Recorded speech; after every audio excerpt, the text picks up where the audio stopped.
All right. Welcome back to the Stronghold Podcast, where we explore capability and truth. I'm your host, Dave Barton. And today my guest is Jeremiah Curran. Welcome to the Stronghold, Jeremiah. How are you doing? I'm doing great. Thanks. Cool. Thanks for having me. Yeah, it's good to have you. And we're here in Minnesota too. And so early mornings mean no sunlight. Yep. And early mornings also mean it's a little bit cold. So I appreciate you making it out. And actually, he made it out to pretty much his place of work. Again, we're in a pop-up studio in the church, so thank you for that too. Yeah, absolutely. And before we jump in, I have you on the spot now. I had Eli, the associate pastor here at the church, on the podcast that actually dropped this week, and I mentioned to him, we'll get into it. We're looking to build expand our facility here.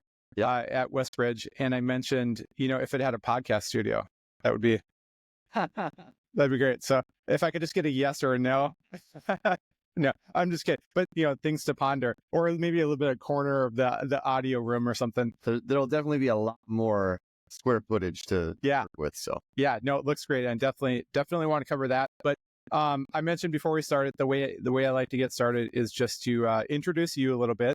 I always like to do a little bit of digging on my guests, and so I get inside sources, and typically, I gotta say, the inside sources have been pretty kind, and yours were no different, and they actually unearthed some funny things. So, Jeremiah, from my source, is a great dad of 4. I added also son-in-law, right, because that expanded family, and you're venturing ahead of me there. I have the 20-some-year-old son, so that's definitely on the table. I don't know if it's imminent. I don't know if you ever know that, right? Right. Were you kind of expecting it? A little bit, in the sense that, so my daughter and my son-in-law grew up together. Okay. They've never not known each other. Right. That's right. We were friends with his parents before he was ever born. That's right. So yeah, so as parents, we've known each other for a long time, and then they started dating when they were, 16 and 17 respectively. And I think, once they were dating for a few years, it was kind of like, okay, we can see where this is heading. So you saw it coming a little bit. Okay. All right. And now we get into the juicy stuff. Your favorite food is tacos. Absolutely. Okay. Hands down. That's a great favorite food too. Yeah. I feel like you can kind of mix it up on that forever. Yeah. Different. And we built, for those of you who don't know, Chipotle, string of American Mexican fare opened up just a couple of blocks away. So that's like been one of the biggest blessings for the church staff, I feel like. You play drums and guitar. Mm-hmm. You own over 50 hats. Yeah, that's pretty conservative. And yeah, I was gonna say but your source said you never wear one on Sundays. And I thought to myself, I think I've seen you wear one maybe when you're not speaking. When I'm not speaking, I'll be wearing one. Yeah. Okay. I like it. I like that collection too. Mine is, I would say with 50 that you're just getting started. Yeah. Yeah. Yeah. That's where maybe I'm a little bit ahead of you in age. I've had more time to make that collection. Mine is t-shirts. Okay. Yeah. I recently went through the t-shirt bins, which are in my closet, and I realized I might have a problem. Yeah. Yeah. Yeah. Cause and I buy t-shirts to really, like if I hear someone's podcast or if I hear, I like someone's product, but maybe it's an expensive product. I'm like, hey, do you have a t-shirt? Yeah. I'll support you there. I like this one. You have over 75 speeding ticket warnings. And so I guess I have a question. I have 2 questions on that. Why are you in such a hurry? And then, who knows? Yeah, I would never know. There's never been a speeding ticket or a warning that I've gotten that I've been like, I was really actually in a hurry. It's usually when I look down, I'm like, oh, I was going really fast. Right. Yeah. And then I guess the other thing I feel like asking you there, do you feel like God is on your side with those? Do you feel like there's any? No, because I've gotten my share of tickets. I got 3 tickets when I was 18. I was moving from Chicago to Minneapolis, and I spent a week in Wisconsin with my parents in between. And my last day living in Chicago, I got a ticket. Okay. And the week that I was living in Wisconsin with my parents, I got a ticket. And my first week in Minneapolis, I got a ticket. So 3 tickets, 3 different states in 3 weeks. And then I got 75 warnings in a row after that. Up until last October. I finally got my first speeding ticket. They got you. Yeah. Okay. Yeah. Okay. But So here's the funny thing, like, I never try to get out of it. Yeah. Never. No. So, and I think that's what gets me out of it, because they come up, the officer always comes up to the, side of the car and is like, "Hey, do you know why I pulled you over?" And I think a lot of people go, "Oh, no, I have no idea." Oh, You're right. and I go, "Oh, Yeah. absolutely." Yep. And they're like, "Oh, do you know how fast you're going?" "Yes, I do." "Well, any reason you're in such a hurry?" "No, honestly, I just lost track of how fast I was going." And they're always just like, "Man, I appreciate your honesty. I'm going to let you off with a warning." And I never say, "Oh, thank you. That's my 50th one in a row." But I'm laughing because when you said, when they asked, "Do you know how fast you're going?" I have a buddy with a Jaguar, and let's just say he has a heavier foot on the speed, and he's been pulled over many times, and they'll ask him that, and he'll go, "Well, I don't know. When did you clock me?" Because at any given time it could be much higher. So I think he always lets them provide the number. But yeah, that's awesome. Just one thing I added in, and the reason I'm excited to have you on the podcast today is, I would say Jeremiah was born to communicate the light of God in words and help make them applicable and digestible and livable. And so kind of by that, I give away a little bit of your day job. And that is pastor of our church here at Westbridge, here in Minnesota. And I really wanted to provide that as we jump in. I've learned a lot from you about not only something that you said, and I'm sure I like how you kind of break down the Word of God into, as I said, applicable words and things that we can take away and that we can remember. But you always talk about the church being beyond the four walls. Mm-hmm. And I think that if we were to take our Bible, which is a couple feet away from me, everywhere we go and go, wait, I have something to say here. I have something that can maybe apply to, this event in your life. And I would like to, speak that to you. That works, but having it be, where if you're talking about someone about serving. And so jumping in a little bit, you provided something, and I've mentioned on this podcast and with many friends I speak to, is that in serving others, we find out what God has for us in life, not what he wants from us. Yeah. And it's things like that. So I thank you for that. I thank you for breaking it down. And I guess that's, like I say, I always ask, did I miss anything in the introduction that you wanted to cover, or? No, I don't think so. I mean, my wife and I have been married for 25 years. Our kids are 21, 18. Our girls are 21, 18. Boys are 16 and 10. So that's us. Been here. We started this 18 years ago. And yeah. So, one thing I find interesting is just like anything. What if someone was a firefighter or someone joined the military, I'm curious, and I don't think I've ever asked you. I think you mentioned a little bit in some services, but are you born a pastor? Do you feel like you came out of the womb and you got the children's Bible, and then you made your family like kind of go sit down at the kitchen table, and you'd be like, okay, a service is it's a pre-breakfast service, and now you're my captive audience. I know maybe you want to jump into that a little bit, because it's interesting how you come to things in life. Yeah. I mean, certainly there was that bent early on for me. My dad's a pastor. My grandpa was a pastor.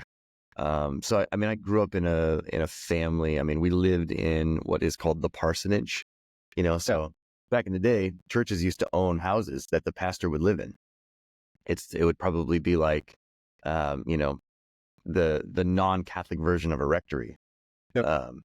And I grew up in that house. I mean, that's kind of what I grew up in, was in the church parsonage that was next door to the church. Yeah. So, really, church is a big part of life growing up. And then played sports a lot growing up.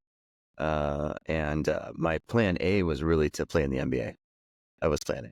Plan A. Okay, I got this. I like it. In 8th grade, definitely it's going to happen. Okay. By 10th grade, I was like, this is probably not going to happen.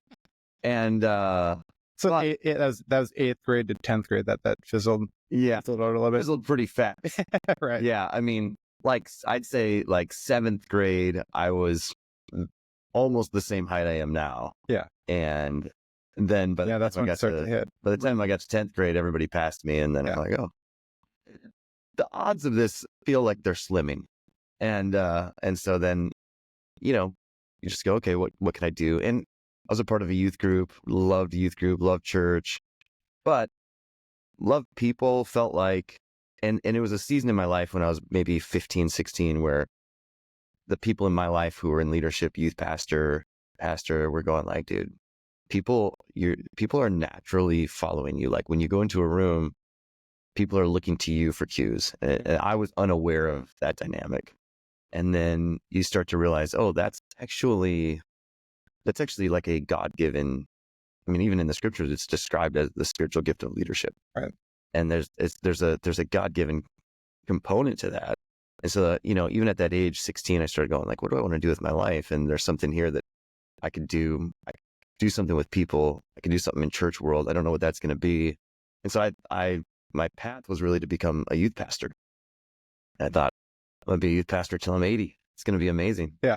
And I think part of it is developing and deploying the gifts that God's given you and realizing more and more as a youth pastor, which I was a youth pastor for almost 10 years, realizing like the gift of leadership can be deployed on a bigger level. And I can actually have a greater impact in youth ministry as a lead pastor. And actually that's what I need to do. It was a kind of like a 2-year reluctant acceptance of, I don't think I'm really stewarding and managing well the gift of leadership by being a youth pastor. I think I really need to go be a lead pastor somewhere, and it was never my intention to start a church, but that at the time was just the best option. So I definitely want to get into that transition between youth pastor and lead pastor and kind of the call to leadership and seeing that you could serve at maybe, let's just say, a higher level for now. But speaking about basketball, I'm kind of interested about that because, I've been married 26 years. And then I hear you always talk about that you've been married 25 years. I'm like, when did you get married? Because I felt like I got married young. We don't need to go into that. But one thing I am curious about, because I did have a question, what your plan B was. Like if pastor didn't work out, say you start at Westbridge and we can get kind of into the story of that too. But, you start it, there's roughly a dozen people sitting around in a room and you're like, we'll start a church. So say that did not take off. Like it did, I would say it took off. Yeah. And, but if that doesn't work out, what was plan B going to be? So, sounds like pastor was plan B, NBA player was plan A. Yeah. And that didn't work out. And so they're like, pastor. Yeah. Plan C. I don't know. What would plan C be? I have no idea, dude. Yeah. Is there ever anything else? No, I don't think so. And I think that I would have been just as content going and working at an existing church. And that probably would have been what I would have done if Westbridge hadn't taken off. Yeah. Then I probably would have been like, all right, got to put in my resume somewhere and get a job somewhere at a church. But I think the call to ministry would have been there. I don't think that goes away. And I feel like that was the gift that God gave me. And that was what I was sort of born to do. And so, and again, like being in ministry, it really feels like an obedient, like, management of what God's given me. Yeah. Do you, on basketball, though, I promise we'll set this aside. No, I love that. I'm always curious. Yeah, I love talking basketball. And I feel like I grew up in kind of the golden era. Oh. And so I have a question for you about kind of when you came into it. Did you come in like in Jordan's heyday and you kind of grew up through that and pretended to be Michael Jordan? Or were you the Celtics, Lakers dynasties before that? Okay, that dated me a little bit. Okay, Jordan all the way. Yeah, I mean, I'm Jordan all the way as far as the greatest player of all time. And that's not... Like, I kind of like... So I was born in 1980. Okay. So, like... Okay, so 4 years. I kind of like got into basketball in like first grade. Yeah. I was 7. and Jordan was just dominating the league. And then all through then, like from 10 years old to 18, like those years where it was really, basketball was, I ate, drank, and slept basketball. Jordan dominated the league. Yeah. So did you watch the documentary on Netflix, The Last Dance? Oh yeah. Okay. That was and hey, this is my podcast, so we can talk about whatever we want. That was great. I just, it was back to your childhood and all the highlights and all the big games that Jordan had and the kind of the co-players or the supporting actors on that team and Phil Jackson. So if anyone hasn't watched The Last Dance, I don't care if you're a basketball fan, it's intriguing. It's a point in history. And Jordan was definitely that. I feel like that's lost nowadays, just with how much other sports are on television. The NFL is kind of taken over. Basketball's probably got absorbed a little bit through massive salaries. So I don't know about what the effort level is, especially on defense. But super teams. Players have a lot more. Yeah. There's a lot less like team loyalty, and it's kind of more about how can I just chase the ring with other star players. And absolutely. Yeah. No. So thanks for taking me back. We always had, so we went through, and it's always about sneakers too. Yeah. And I'm still a big shoe guy. But we had, coming into basketball, my earliest memory was, you were either going to come to practice with the Lakers Converse or you had the Celtics Converse. And the Celtics Converse, I was a big Lakers fan at the time. And because and with sneakers, I'm always a little bit flashier. I tend to, like the shoes make a man. That's my theory. But the Celtics Converse were just like white with like a green star. So that's like super boring. So that might have decided it for me. But and then the Jordans through the years too. But no. So you mentioned, I like one thing I find really common among leadership is that a couple of things. I think that many of the leaders I've talked to that find themselves in positions of leadership, step up, grow that in themselves, seek advancement, seek mentorship to really develop that leadership quality in them. Oftentimes they're the last ones to see it in themselves.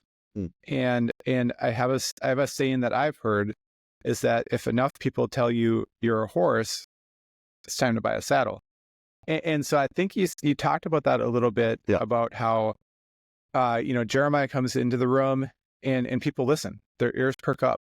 People gravitate towards your presence, towards, especially I think from a spiritual standpoint, the way that you brought the word of God. And so I think you mentioned you started that with youth pastor. Mm-hmm. And then do you feel like that was kind of like a proving grounds, where if you could grow ministry in children, you could grow it in anyone? If I could get the attention, especially of did you work with a youth group like teenagers pretty much? Yeah, I worked with junior high and high school students. Okay. And I think part of it, my sort of like path to ministry was probably a little different than most of my friends even. So I graduated high school a year early, not because I was smart, but because we homeschooled. Right. And but I also wanted to play varsity sports. And at that time, if you wanted to play sports at a public school, then you had to take a certain number of credits at the school. Okay. And so to qualify for sports, I took a bunch of electives at the high school, but we were still homeschooling. So I still did my core homeschool work at home. And then I took electives at school. So I was kind of doubling up credits without even realizing it. I just wanted to play sports. Yeah. And then coming into my junior year, our principal was like, you need 3 credits to graduate. And I was like, just finished my sophomore year. And I was like, well, let's do that then. Yeah. So I ended up going into that year as a senior. And then right pretty close after my 17th birthday, I graduated. And then right 2 days after I graduated, I put everything I owned into my car and I moved to Chicago. Okay. And I started an internship at a church. And so that was supposed to be for the summer. That ended up being about a year and a half. And then I came back and went to school. We got married. We were 19 when we got married. Okay. And then I was at school for 3 semesters and I got a job as a youth pastor.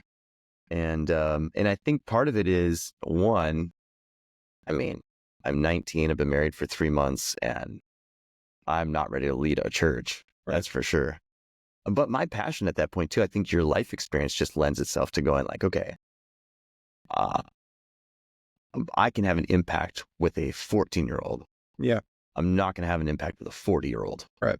At this stage in my life. So I think that, there's sort of I've heard it said, like, you can reach, 10 to 15 years behind you and maybe 10 to 15 years in front of you. Yeah. So the biggest impact I was going to have was going to be with teenagers, especially at that stage in my life. And I was thrilled about it. Like, I'm like, dude, I get to hang out with junior high and high school students and make an impact in their life. And it wasn't until doing that for several years that I started to feel like, okay, the youth ministries that I'm in and that we're developing, they're great, but I'm not actually helping create like the culture of a church. And so whatever is happening in the youth ministry world is happening under the umbrella of that larger church culture. And I don't have a seat at the table. And it wasn't like, oh, I need a seat at the table for my own ambition. It was, there's a mismatch with the culture that I'm a part of and the culture I want to be a part of. Right. And so I want to be able to speak into it to help it. And I just didn't have a seat at the table. And it just felt like there was a 2-year period where it felt like, okay, am I just doing this because I'm just ambitious? I just want to, and really coming to the conclusion, like, and I had the opportunity to youth pastor. My last year at the church that I was at, I turned down 8 job offers for going to be a youth pastor at other churches, because it just felt like I'm going to go to another church and be a youth pastor, and it might be a bigger church, you might make more money, but all of the frustrations I have about being a youth pastor, I'm just carrying over there. And so it was like this year of going, that was really clarifying to go, why am I turning all this down? There's got to be something deeper happening. And it was really about managing well the spiritual gift of leadership and going, okay, how do I actually, not of my own ambition, like I need something, but to steward well, to manage well the gift of leadership that God's given me, and then create something where I get to speak into the culture of what's happening. And so then it was kind of became like, I think I need to lead something, and nobody wanted to hire me. So then you got to start something. Right. Yeah. That's a good, I mean, it's just, it is. I mean, it's very, I was gonna say it's like an entrepreneur. It is an entrepreneur. Yeah. I mean, and the business is just the word of God. Yeah. And, a couple of things you mentioned there, and I really like, as you talk about when you, so you've been identified as someone that people would follow. People kind of gravitate to you. You have a skill set that would put you in a position to be a leader. And you mentioned, well, I was 19, and so I kind of just came out of this phase. And I think that's so important as a leader to, realize what your skill set is. Yes, that you are a leader. Yes. And to develop that. Yes. But also to understand what you just came from and to lead people through that time when it's very relevant in your mind. And I think one thing that I find from like a corporate America standpoint that I found success in is, I came through kind of the space of, low-level analysts, senior analysts, starting to lead people. And that whole time, a couple of things occurred is that I didn't feel like I, through that space, had an advocate in a larger corporate setting. Like, it was just very consuming. And because of that, value can be very minimized. And so I said, okay, well, when I am in a position to have a team, when I am in a position to kind of develop that leadership, I'll be that advocate and I'll provide that value for others. And so I know it might be a little while back, but when you start working with youth, like, what did you have kind of that relevant, I am a youth in some ways at 19, but just coming out of that, do you feel like that kind of helped in that ministry? And then, like I said, it probably developed a little bit of your skill set that you would take into adult ministry, but. Yeah, I mean, I don't know that age, I don't know how much it helped and how much it hindered. Like Sure. when I first started my internship, I was 17. I had kids in the youth group that were older than me. Okay. So there was, but Yeah. nobody looked at me and was like, "Oh, you're younger than me. You're 17." Like I was one of the leaders of that youth group. And then, I think there's pros and cons to both. So starting out and, early on, it's like there's a lot of energy and there's a lot of fire and there's a lot of like, we're just going to tackle this hill and, come what may, and a lot of like ready, fire, aim, and there can be there's some good things to sort of that, like naivete. Even when we started Westbridge, I mean, I was 26 and it was just like, let's just go. Like, we'll make it happen, and, I was just talking with a buddy yesterday. Like if I had to start a church now, I don't know if I'd have the energy to do it, like, I'm like, dude, that is a young man's game, so I don't know. There's some benefits to it for sure. But then I mentioned this just a few years ago. My 40th birthday was a Sunday here at Westbridge. And I mentioned on that Sunday that like this is actually a sweet spot now. Like my 40s is going to be something totally different because of the ability to reach forward and reach backward. You have like this span of influence now from like 20 to 55-year-olds. And it's like, that's kind of the biggest, how many years you can reach back and your experience is relevant. And yet I'm not like, when we started the church, I was 26, we had 2 kids, and it's like, there was nobody in their 40s that was trying to hear me talk about parenting. There's nobody that was married for 25 years that's like trying to hear me talk about, let me tell you about marriage. And so for so long, and still the posture was always like, hey, like so many of you are so much further ahead than me. And I'm like, this is not me, the expert, telling you how to do this. This is me, like the fellow traveler. Yeah. And I think there's some wisdom in the scriptures that we can all gain, but so many of you are so much further ahead than me. But let's dive into this together. And so that's always been the posture. But there is some validity to going like, hey, now there's a little bit, not only of like a fellow traveler, still am, there's wisdom in the scriptures, but there's also like some life experience now that lends a little more credibility to that platform. So, oh yeah, and it's that relatability. I think I mentioned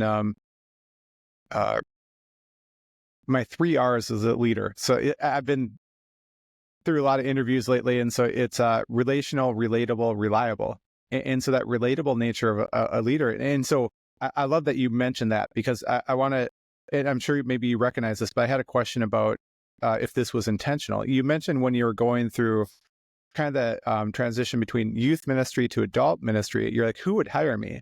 yeah. And I think that is that kind of the reason. So one thing I really appreciate about you as the leader of our church is that you don't like cling on to that and grab onto that too much. In that our youth pastor Chandler, we actually, just before we start recording, you said he's speaking this weekend. Yep.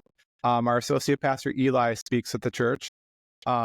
We have a whole summer series where we have guest pastors and guests come in and speak, and you get some time to kind of rejuvenate and go through, future series and kind of prepare, and also open up our church to the word of God through different voices that people might attach to, might hear. Yeah. And I really admire about you, because I've been to churches, when you mentioned like the parish house.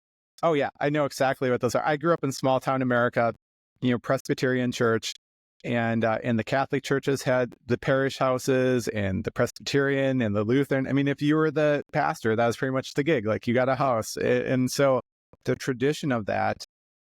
And then I look at all of those leaders or heads of the churches. I feel like they did it at often, it was, they needed to be seen, they needed to be in front. And that is one way to lead, to be visible, to take control. But also the ability and the confidence, I think, to cede control to others. But with, having the youth pastor at our church speak, the associate pastor, is that intentional to kind of give them the opportunity to grow as individuals and get in front of the church and kind of grow how people hear them too? Because you're mentioning, Oh yeah, that credibility or that relatability, and I think that's important. I really for you. speak a lot as a youth pastor, like on Sunday mornings. My last couple of years, I got a couple more opportunities, but not very much at all. My first 7 years as a youth pastor, I never spoke on a Sunday morning. It was kind of like, take care of the youth, do that. Like, we'll handle the real stuff, And I think like then when we started the church, I mean, that was a big shift for me personally, going like, oh, I got to talk to grownups now. Like Right. it's like a massive shift in my audience, you know? And so it took me a couple years to find my voice for sure. And those first couple of years of Westbridge, it was like those poor people that had to listen to me and like stumble around and try to figure out how to communicate to grownups. And so for sure that's a big part of it. It's healthy for the church to hear multiple voices. Yeah. It's really healthy for the church to hear different perspectives. And I had a coach tell me this once, like some people really want the spotlight and some people really want the steering wheel. And there's nothing wrong with either one. You just have to determine what kind of a leader you are. I'm not a spotlight leader. I prefer the steering wheel. So I want to speak into the culture, but I don't have to be the guy on the platform. I like that. Yeah, I've never heard that. I'd say I've had leaders who enjoy the spotlight. Yeah. And then when it comes time for, hey, we need to drive this direction. Yeah. Not so helpful. Yeah. I want to steer the ship. I don't have to be the guy in the spotlight. Yeah. Well, that's, to point that out and to point out, at least from my perspective, how that's played out is that you and the church have always been really good. Like I mentioned before, helping with men's ministry at the church and kind of, leading the men's coffee on Tuesday mornings and, planning events for men to really pull them into fellowship at Westbridge. I've never felt like I've hit my head on a ceiling of, oh, there's Jeremiah. And he's like, Dave, whoa, back up here. And I think that works two ways. One, it develops leadership, that the church takes the direction that the Lord is pulling it towards, because everybody feels like they can step up. They not only can step up, they feel empowered to step up. Yeah. And they feel empowered because of, they hear the message on Sunday, they have fellowship, and then, the Lord's steering them. And I think it's really powerful as opposed to if it was the model of run everything through Jeremiah. Right. And on Sundays it's Jeremiah. And I really respect that. And that actually leads to a question too. So did you say 26 when you decided, hey, let's start this thing. Let's be an entrepreneur for the Lord. And when you started that, so you grew up parish, kind of traditional message, I would say, like, I mean, there wasn't much else back. If we watched Jordan and the Celtics and the Lakers, there wasn't many like different approaches to this hard Presbyterian, hard Lutheran, hard Catholic, and then maybe straying a little bit that with the worship music. But what kind of gave you the direction of how you would take the church that you started? Not only with the way that you would lead, but maybe with what worship music would look like in the church, and what the message on Sunday would look like. Yeah. Did you feel like this was your opportunity, that in working with youth that you saw, okay, and now that those youth are starting to be in their teens, in their 20s, and you want to reach them, or kind of like, how do you, you start a church, but how do you kind of like, this is the product we're offering? Because it is kind of unique like that, right? Yeah, it is. I never was really a part of right now, this is the largest church I've ever been a part of. So growing up, loved church, loved particularly youth group as a teenager, right? That was where I found like my friends and really found my spot. And then as a youth pastor, I worked at a couple churches. The last church I was at for 6 years. And I think it was, I knew what I didn't want. I knew what I didn't want church to look like, Right. which isn't always the healthiest, but it's all I had. So I was like, all right, here's who I don't want to be. Yeah. Now I got to figure out who we want to be. But I just know I don't want to do this. I don't want to do this. I don't want to do this. And it was a lot of things that were not bad in and of themselves. And so we've talked about this a lot, even on Sundays, especially when we talk about like vision, where we're going as a church. I'll reference like my upbringing, and I'm grateful for it. It gave me a really great foundation and heritage, and it solidified my faith. But at the same time, it was a culture, and even the church that I was a youth pastor at was a culture where people very, very often did not think about what it was like for somebody who was a part of our community who was far from God. So there was just a lot of assumptions made, not out of ill will, just no one had ever really talked to them about it. So there's just a lot of assumptions that are made when you're already inside the club. Yeah. And so you already know the lingo. Yep. You know the password to get in, and you know the sort of unwritten rules and behaviors. And people just over time forget what it's like to show up to a place like that and feel like you're on the outside looking in. And it's never intentional. It's never ill will. It's just, man, how do we reverse that? Because what I was seeing was I had a bunch of friends, and I grew up in this area.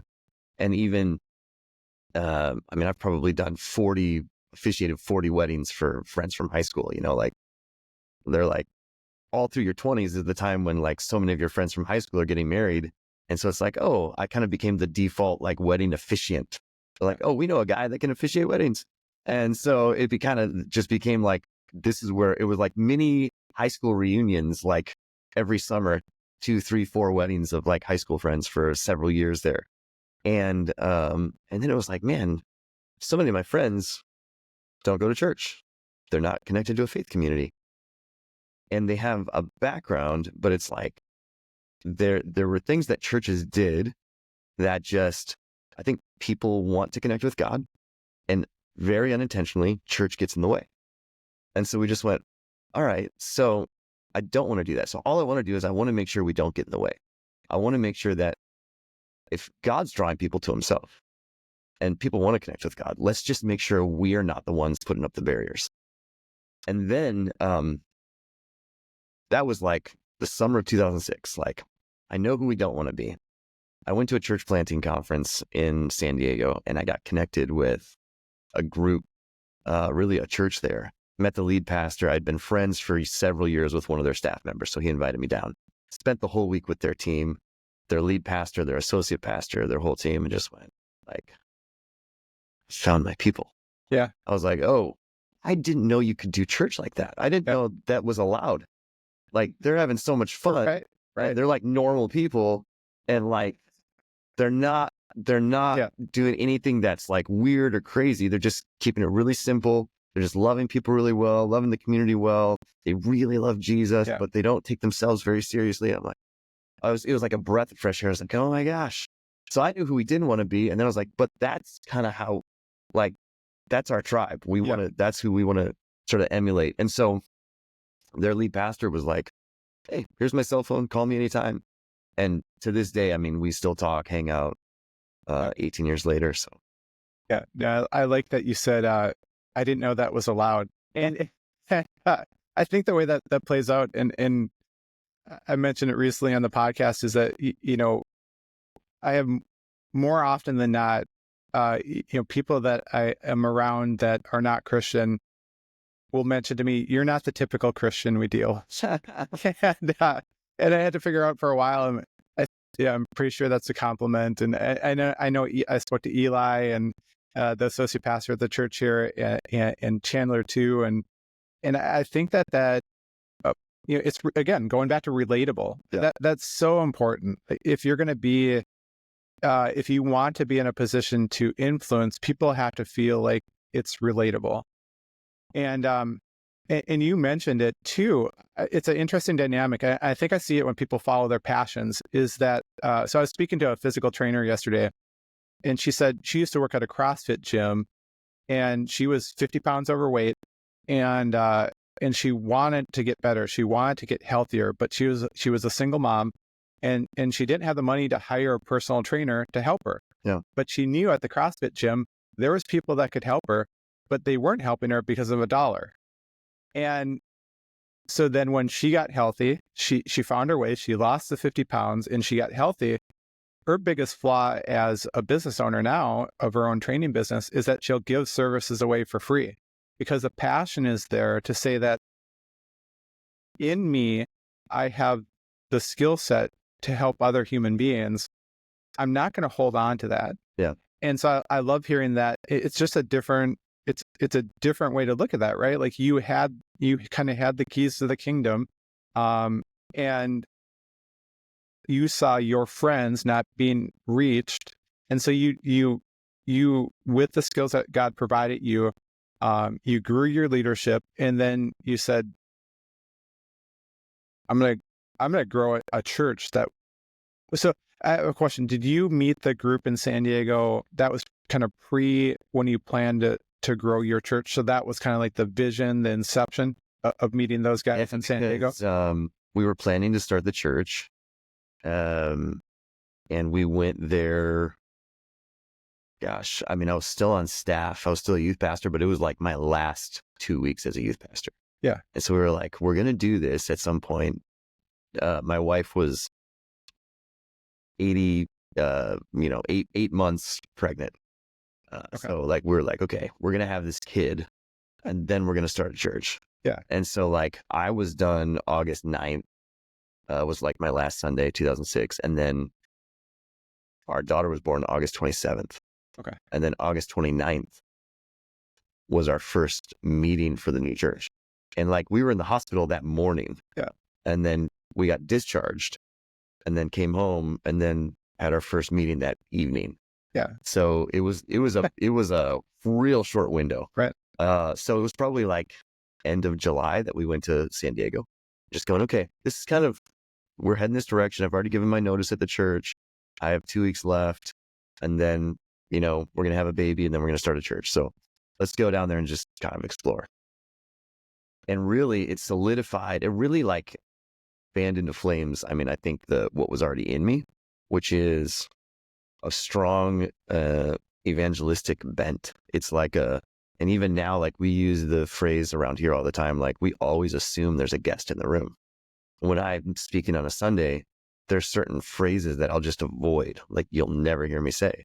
And it's not because they're bad. It's just that I know that the average Joe who walks in off the street is not going to have a clue what that means. Yeah. So that's just the filter always in my brain.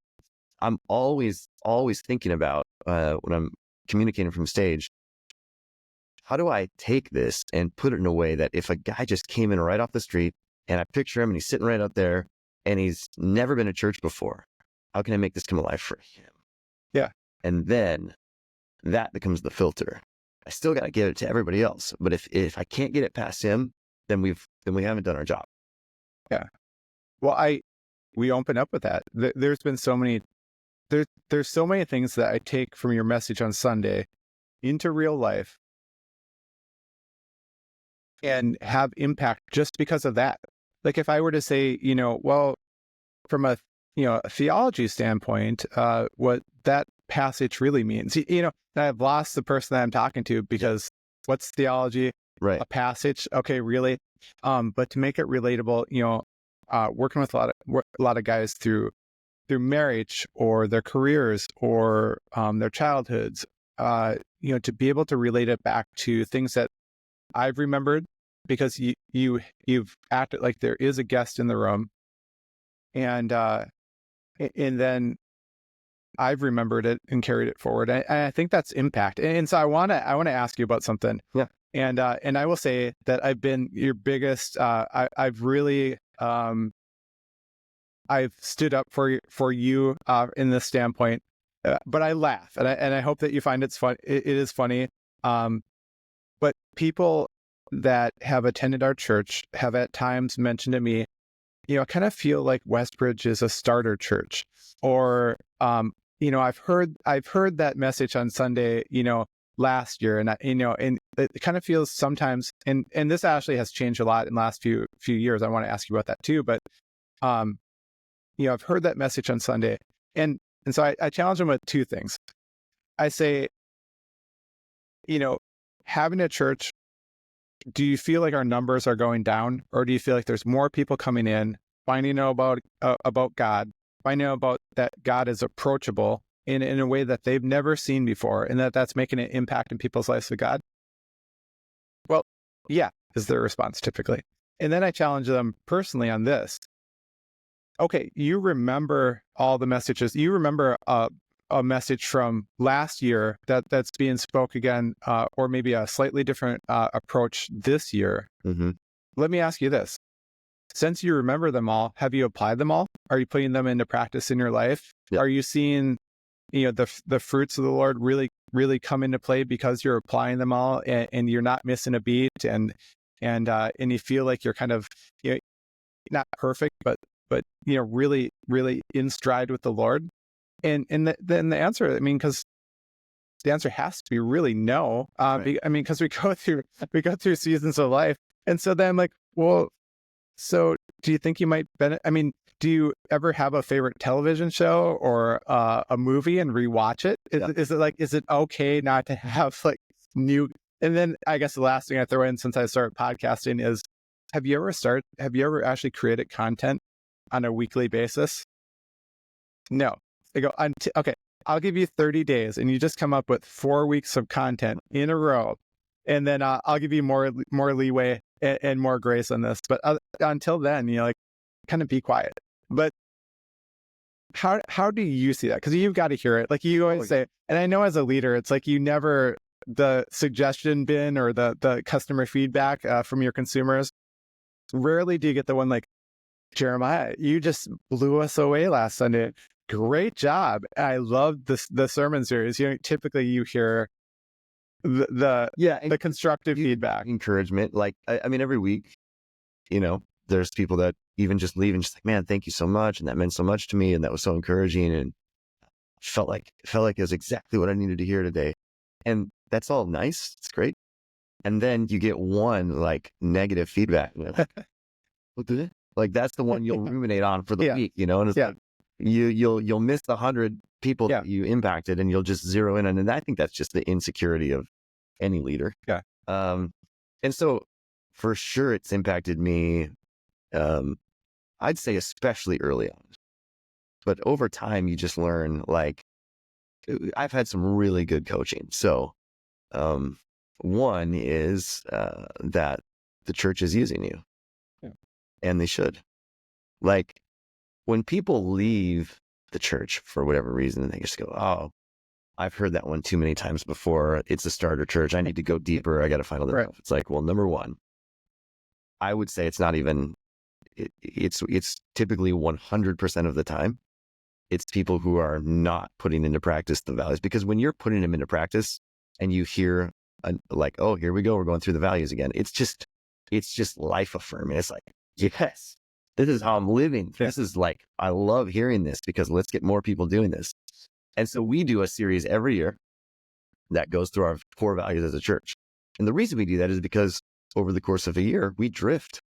It's like certain things kind of come into play, and we've kind of got this initiative and that initiative. And even if it's just a degree off, we just go, oh, you know what? Every year we got to recalibrate and make sure that we're keeping the main thing. And the people that are living it out love it. And the people who aren't go, I just don't know about that. But the other thing is, like, I've heard this before. Yeah, I've heard this before. But have you applied this before?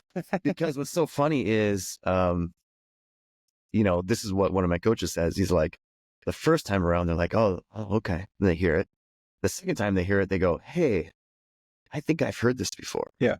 And then the third time they hear it and they go, oh, I can fill in all the blanks. And then they're like, gotcha.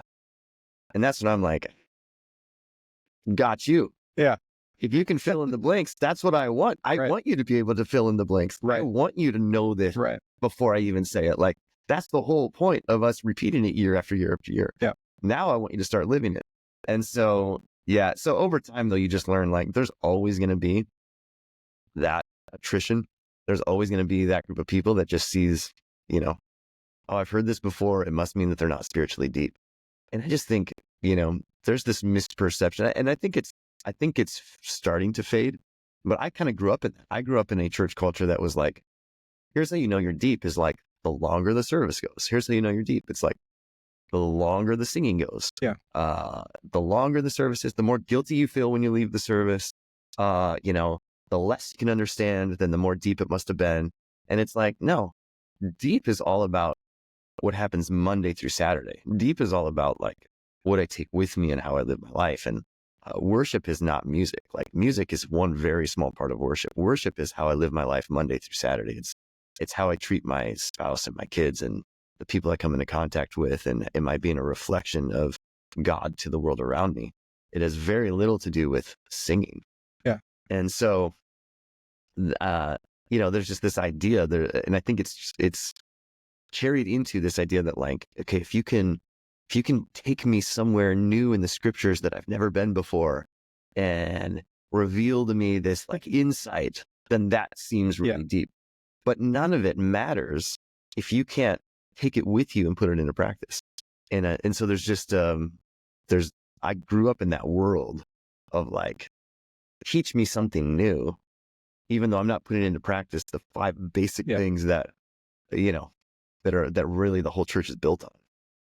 Yeah. And I mean, if we just do a little micro example of that, as I mentioned, learning about serving, I mentioned how I came into it, on the podcast before, but looking at it through the lens, and I think often God is very counterculture, because from a serving standpoint, my example is serving before I got more involved with the church and before I got more involved with missions and before that became really the centerpiece of my life, was like feed my starving children. Mm-hmm. And here's what it looked like. My work would be we'd work a half day and then we'd drive over to feed my starving children. And then after that, we were free to go home. Yeah. And so my mind was like, as I'm driving to feed my starving children, almost every time, like I spend so much time like coworkers ready. I could just like take a left here, go home. I'd have half a day to myself. I would go to feed my starving children. I'd serve and I would feel so much better. But I looked at it through the standpoint of it was my time to give. Mm-hmm. And it was taking of my time to serve others.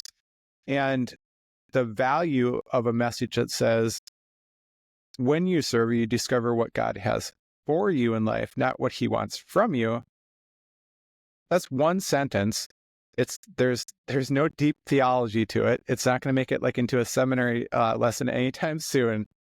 But now my mission in life is to create dynamic spaces for spiritual transformation to happen. Mm-hmm. And that is my mission in life from now to the last breath that I take. But its origin is that. And then when you see that, so again, running through this micro experiment of how the starter church can give growth to something enormous. When you start serving, you see others that are serving. And so seeing Andy Bogie and his mission with Legacy to Inspire and seeing a true servant's heart. Mm-hmm. Okay, I was now serving for the right reasons and I was seeing what God was providing in my life, but would I do it under strain? Would I do it under challenge? Would I do it when it wasn't easy, convenient, or necessarily even expected of me? And, you see our friend Andy had no one would have blamed Andy. Yeah. And again, just, referencing our friend Andy, you went through a massive battle with cancer and then started Legacy to Inspire. He came out of one of the biggest fights with that battle, and he said, I'm going to start this mission. Yeah. And I'm going to serve others. And so,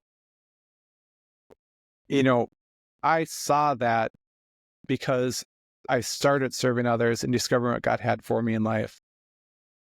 I started serving others and having that perspective because of your message, that one sentence of that message that I could hold on to, that I said, at this time, for some reason, that just makes sense. Like, that is what God is calling me to do. I'm going to put that into practice. Again, then going out, you start to recognize others on that path and you start to appreciate them, just like the content.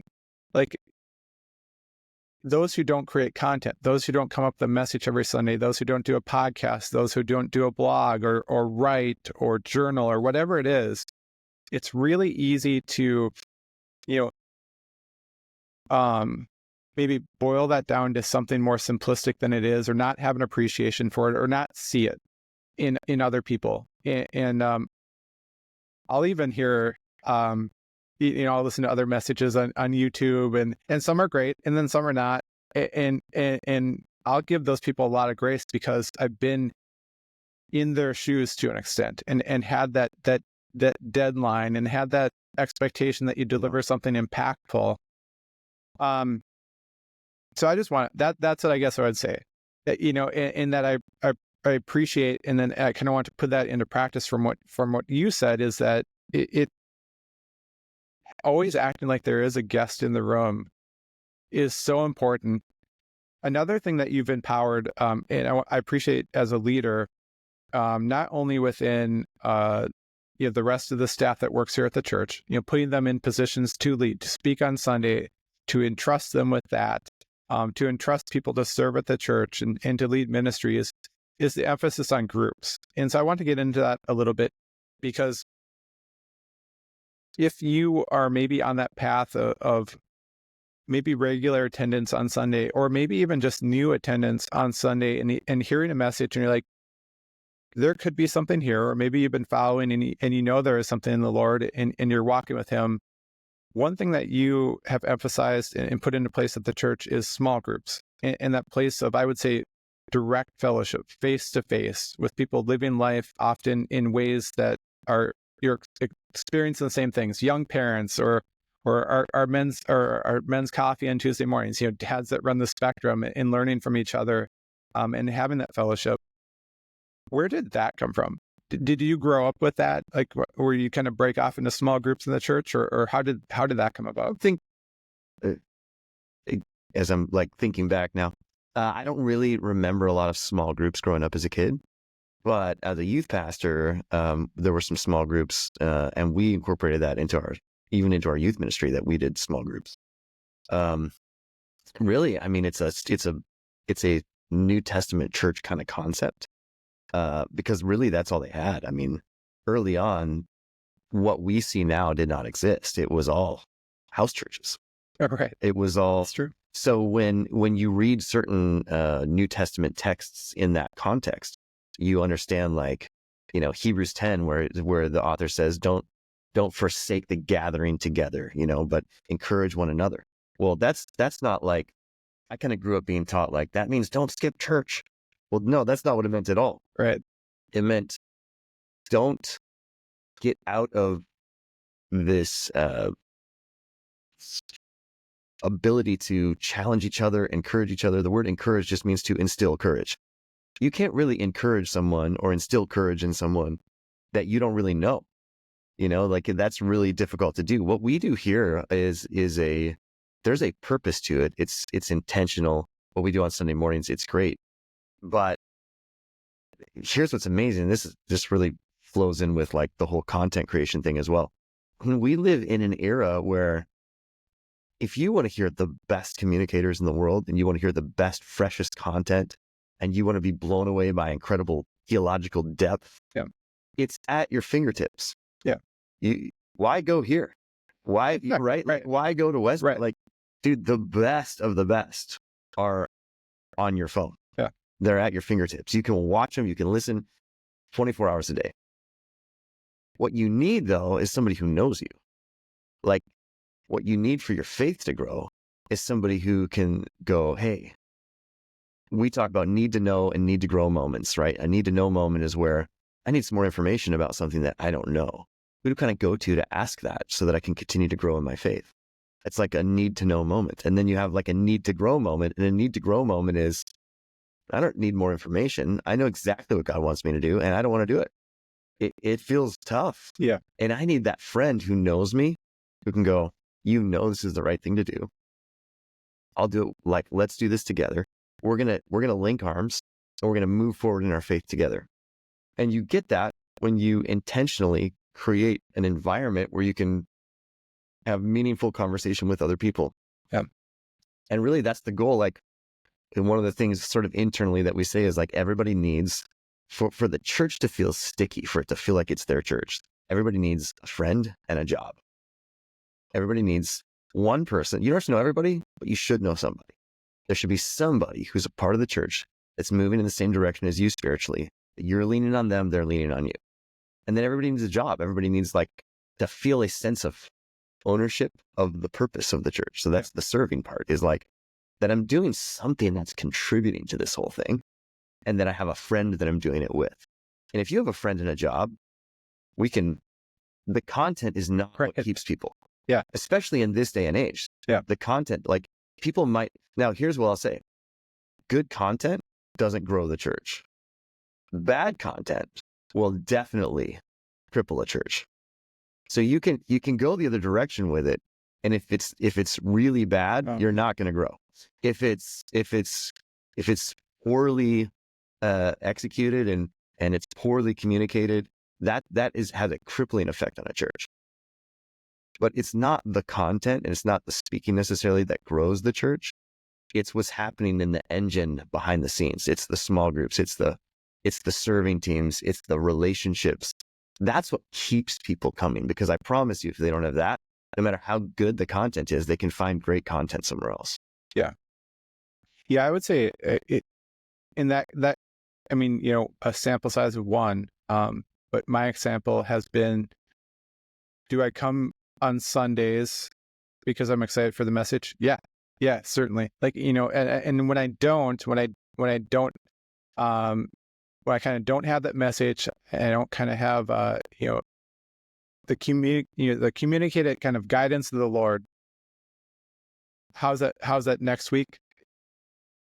Sometimes it's good. Sometimes it's really diminished. And so there is a component that I very much look forward to the message when I come on Sunday, but it's just as much of like, hey, who's going to be at the front door greeting? Mm-hmm. Or who's going to run through, like running through the safety team. Like, I love seeing the kids, because my boys are 20 some years old. And now you get to see kind of the kids, excited to go back into the kids area on Sundays, and being in the church, and the parents being there, and the dad and the mom. And, I guess what I'm just saying, it shows, and it shows. I had a question for you. When we talk about, being a pastor and leading a church, and I want to kind of get into kind of like larger scale religion in America, because I have a question for you there. I don't want to miss on, but I think everything is very relatable back to, corporate America, or being an entrepreneur. People look at pastors differently. Mm-hmm. And I think maybe as I'm thinking through this question, it's not so different. But as a pastor, so like I'm the fun dad, or I'm the fun parent. Like, I get to come in Tuesday mornings, and I'm volunteering my time, and I have no title, and I get to kind of provide, kind of construct this place of fellowship. The Lord enters in, He does His work. Set up coffee with guys to like talk about, hey, how is marriage going? How's your career going? How's your faith going? I'm kind of like no strings attached. But I have a question. As a pastor, do you ever feel like, so I also get that benefit of having that fellowship with kind of the men of the church, and kind of growing those relationships as especially the head pastor, having started the church. Do you ever feel kind of like that's one thing maybe you get cheated out of? I guess I'm trying to think of the best word for it, but maybe you don't get as much of like fellowship, or do you feel like you have kind of a good group of guys from the church here that you can relate with at, yeah, I'm just, like you mentioned, being relatable. Like, hey, I'm just a dad. I'm married too. Like, I'm in it with you guys. Or do you kind of always feel as a pastor, and it might be, like I said, it's very relatable to an entrepreneur. Like, if you're the founder of a company, and you have, I don't want to say employees, but, people who aren't the founders of the company, or you're a high level executive or something, I would imagine there is kind of that, it's that lonely at the top scenario. Yeah, for sure. I mean, in the one sense, you feel like you have to always be on, right? So Sure. one of the big benefits for me is that I have a group of other lead pastors. And it's kind of like being a parent, right? It's like, how do you ever explain to somebody who's not a parent what it's like to be a parent? Yeah. You can't. And no matter how much, and no matter how well you explain it, until they become one, it's just one of those things that you just have to experience in order to know. And I think lead pastor of a church is a little bit like that. It's like, there's no way I could ever explain what it's like, but other lead pastors get it, you know? So I have a group of, lead pastors that I'm connected with from around the country. Some are local, and we get together. I mean, the text thread is crazy, throughout the weeks. And then we have actually Dropbox folders that we share with each other, all kinds of ideas, message ideas, content ideas. We travel once a year and all meet up together for about 3 or 4 days and just hang out and bring our spouse. And there's tons of life-giving, affirmation and encouragement, and just being in a room with people who go, I know exactly what you deal with on a week in and week out basis. Right. Right. And there's just you don't have to explain it. There's no, let me preface this with, it's just like, yeah, I get you, you get me. Yeah. We just hang out, and there's just this understanding. So that's been super helpful for me. At the same time, I can't speak for other, lead pastors. There's a little bit of element of what you're talking about just because you feel like you got to be on, but I'm also this is more personality and wiring. I'm so like what you see is what you get. Yeah. That I rarely have an unexpressed thought. Like it kind of like comes in here and pops out there. And so that's more of a temperament and a wiring and just a personality where I do feel like I can walk into a room of guys from Westbridge and not feel like I feel like they get me. I don't feel like I have to perform. I don't feel like I have to be the pastor.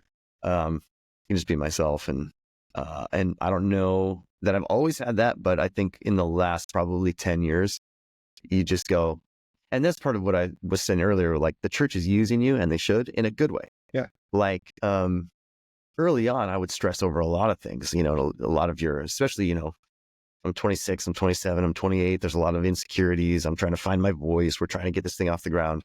But you get to a point where you just go, here's what I have to do. I have to do what God's called me to do my absolute best at that, and then go home and take a nap.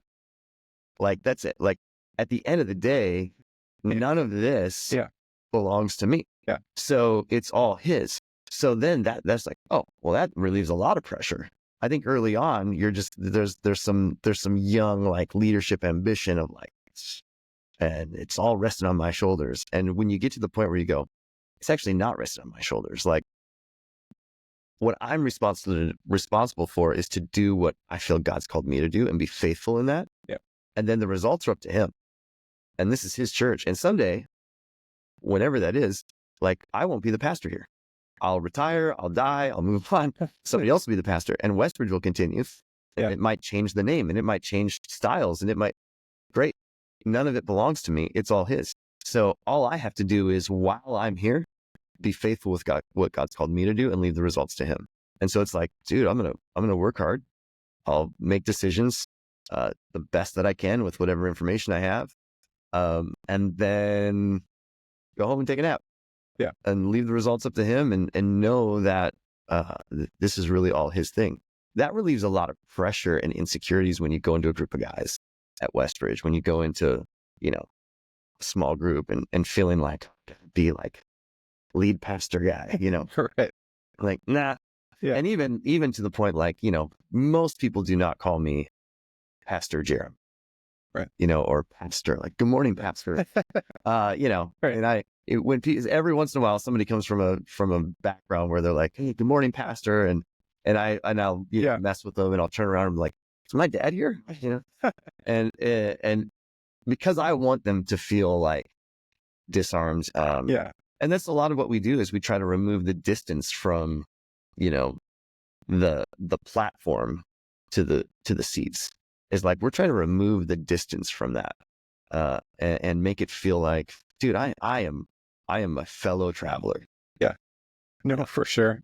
And I mentioned I grew up in small town America, And so Eli makes fun of me all the time because I'll refer to, I always have to think of what I should refer to things as here. Like it's the auditorium, it's not the sanctuary. Yeah. It's a message, not the sermon. Yeah, because I grew up. We even just call it a talk. Right, a talk. Yeah, so maybe that wasn't even it. But yeah, it's well, I just asked that because it's interesting to see.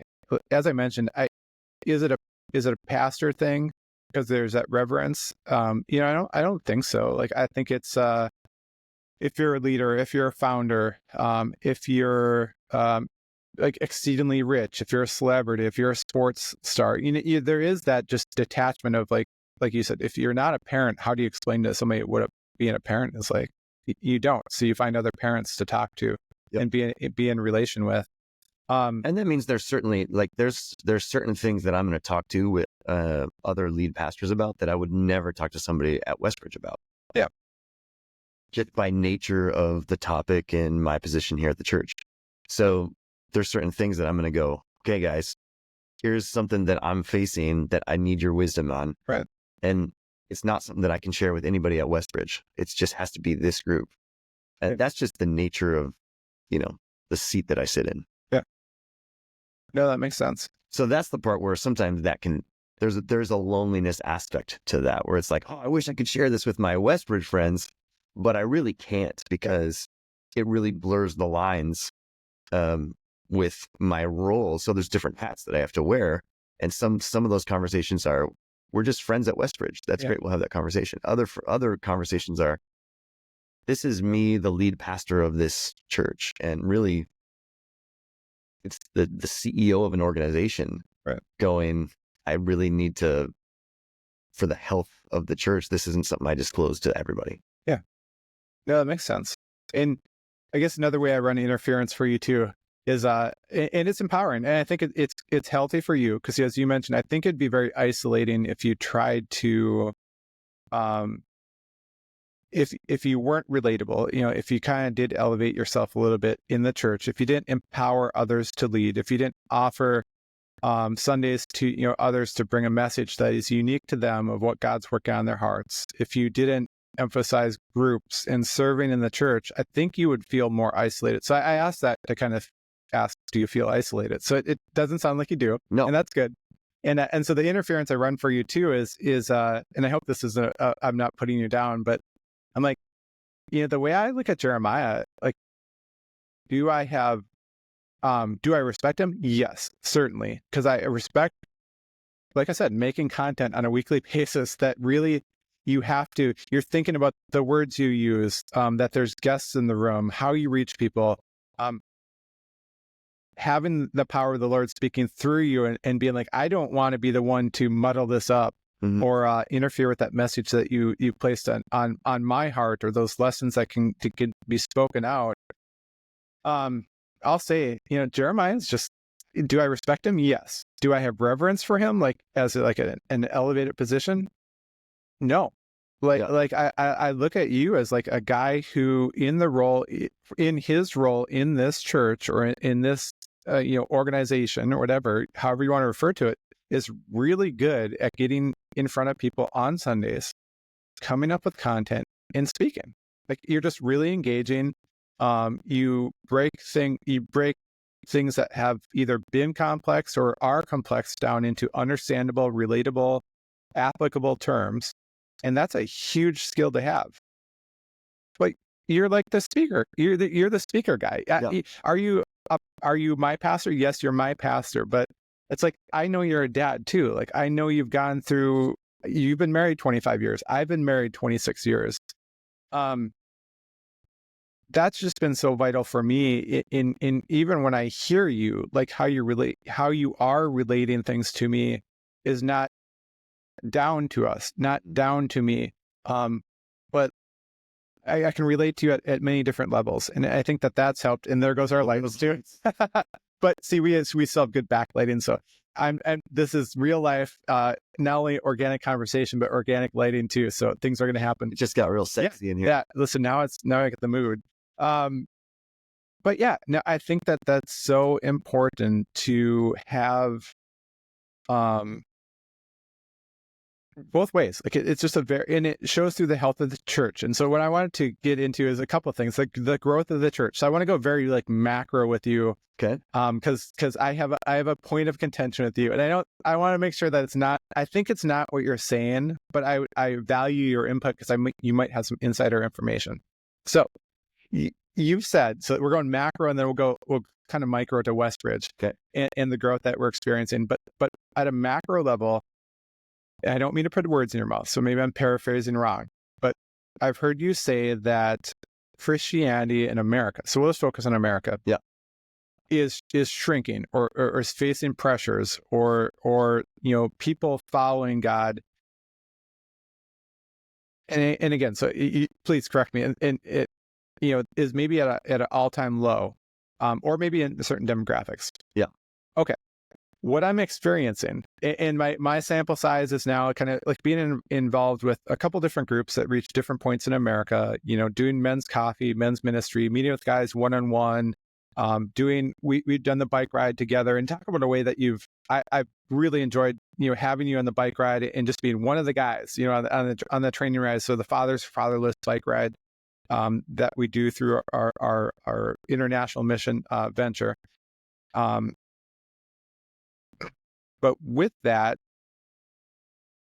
I'm seeing people more ready to either follow, or people who are following God, putting that into practice and serving others, because I just feel like the world is disappointing people more than ever. And what I always say, like, when I witness to people, or I tell my wife, I'm like, I don't call it witnessing. Like I'm just relatable. Like I'm doing my thing, and I've the Lord's now, I would say he's directing, he's steering more than ever, and I'm benefiting, and people seem to enjoy that. And I'm like, well, if you enjoy that, I give credit to the Lord, not so many words.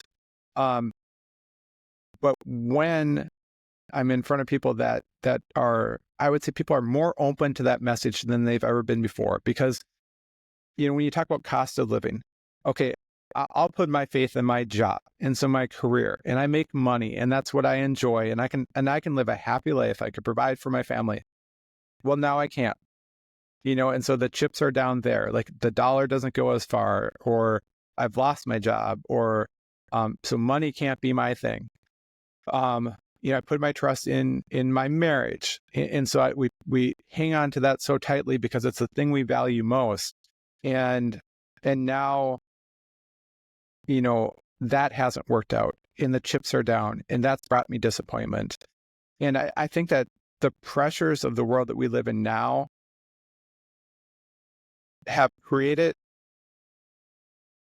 so many of those scenarios where the things that we put our trust in other than God, the chips are down, and like we find that that isn't going to provide the satisfaction and the contentment and the fulfillment in life that we find through God. When I've been, in front of these groups across the country, I just feel like it's so much easier to just reflect God's glory and His light, and people are so responsive to that and picking up on that. And our church is growing, and other pastors I know, their churches are growing. So that's a long-winded answer, but I'll or a question, but I'll summarize it very much. Like, how do you feel religion, or Christianity specifically, in the United States is right now? If you had to do like a vital signs, is it growing? Is it shrinking? And then like, why would you say that? Because I'm experiencing that it's growing. Yeah, I mean, I think on a macro level, you have a lot of statistics, right? So you can speak to statistics, can tell different stories, and you have to understand what's the story that those statistics are telling you, right? Because statisticians can write all kinds of stories different ways. I'm an analytic. Yeah. So I can make them say whatever you want. Yeah. So I think what you have is, and there's nothing new under the sun. So every generation has the thing that they put their hope in. Career, you can go all the way back the last 70 years and pick a decade, and it would be this, in the 60s, it was, 60s and 70s, it's free love, and, love whoever you want to. And then the 80s, it was all about prosperity and, In the 90s and 2000s, it's all about find your true self. And so every generation has its thing that they go, this is what I'm going to find my trust in. It doesn't fulfill. And then there's this opening, there's this like, maybe this, openness to, okay, maybe I'll turn to God. So I think what we're seeing right now is a lot of openness to spiritual things. And I think it happens in every generation. The difference is, you go through the 50s, 60s, 70s, even 80s, you probably had a large, I think when you look at statistics on a national scale, they're talking about people that identify with a church or a religion. And I think that's gone way down. It used to be this collective, like, we all believe in the authority of the scriptures. We all believe there was like a common morality. It was kind of like church is good, Bible has some really good morals. We all kind of have this understanding culturally that there's this sort of moral code and that the Bible is this foundation. And so you could go to a church you go to church in 50s, 60s, 70s, even 80s, and the pastor would say, when teaching, they would say, and this is a phrase I never use, they would say, well, the Bible says, and everybody would just go, okay.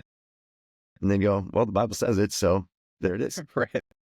And now you can't just say the Bible says.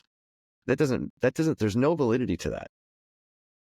So whenever, like, I'm teaching, this kind of a little rabbit trail here, but whenever I'm teaching, I won't just say 1 Corinthians says this. Well, 1 Corinthians doesn't say anything. The one who says it is a guy named Paul, who was a real guy who lived in a real time in a real place. And he started a church in a place called Corinth. And then he wrote a few letters to them. One of them is the first letter that he wrote to people in Corinth who are called Corinthians. And so I grew up understanding, like, this is the book of 1 Corinthians, and here's what it says. And to shift your mindset and go, no, this is actually a letter that a guy wrote to people who are called Corinthians, and he's helping them understand how to live the way of Jesus in their context. That shifts the whole thing.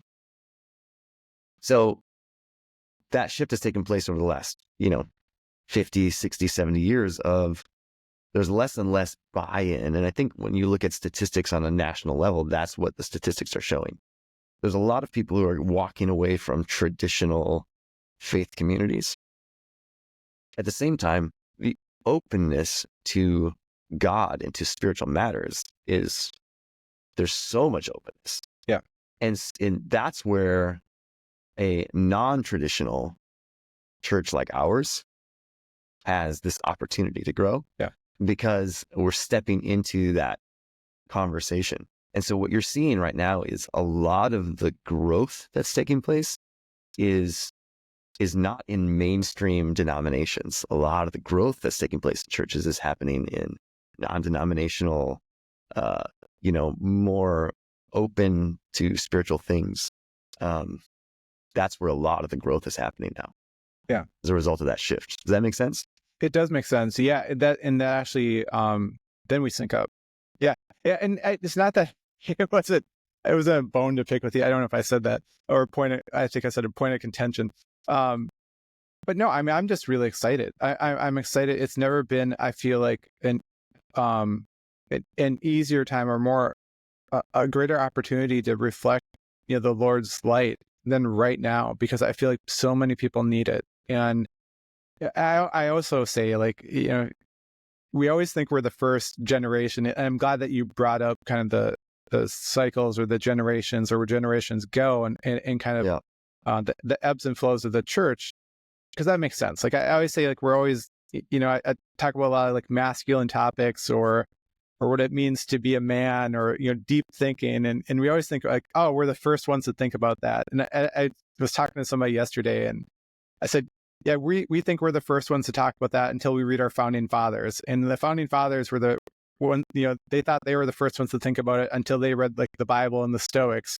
And like the Bible and the Stoics were the first ones to think about it until they like look back on like Egyptian history. Yeah. And it's like, the appreciation that, I completely agree. Like, I just think that one thing I've probably said many things now that I think our church does well is my wife and I, when we talk about our faith and our religion, there is the faith, there's the belief, there's the religion, there's the empowerment, there's the glory of God, and then there's the institution of the church. Mm-hmm. And my wife actually, and we joke about it all the time, she self describes as a Reformed Catholic.